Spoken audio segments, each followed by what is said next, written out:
High রে জনগণ, বাংলাদেশের জনগণ, আফসোস লাগে। আসিফ নাহিদ, সাজিদ হাসান এরা যে কত বড় ভুল করেছে হারুনের প্রস্তাবে রাজি না হয়ে। এখন তারা হারে হারে টের পাচ্ছে। জনগণের কথা চিন্তা করে অনেক কিছু হারাইলেন। একদিন দেখবেন এই জনগণই আপনাদেরকে বাস দিবে। এই তো শুরু হয়েছে বাস দেওয়া। এটাই হচ্ছে আমাদের বাংলাদেশ, বাংলাদেশের জনগণ। বাঙালির কোনো সময় ভালো করতে নেই। এটা আসলে একটা চিন্তার বিষয় যে জনগণের সাথে প্রতারণা করে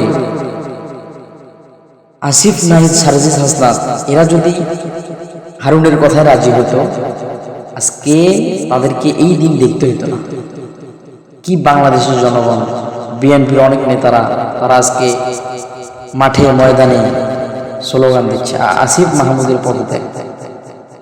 আরে ভাই, আসিফ মাহমুদের পদত্যাগ চেয়ে আপনি কি করবেন? তাহলে যে ছেলেগুলা তারা আমাদেরকে একটা সুন্দর বাংলাদেশ উপহার দিল, আমরা তারই পদত্যাগ চাচ্ছি। তারা তো ইচ্ছা করলে পারতো হারুনের কথাগুলো মেনে নিয়ে অনেক ভালো থাকতো, কিন্তু তারা তা করে নাই।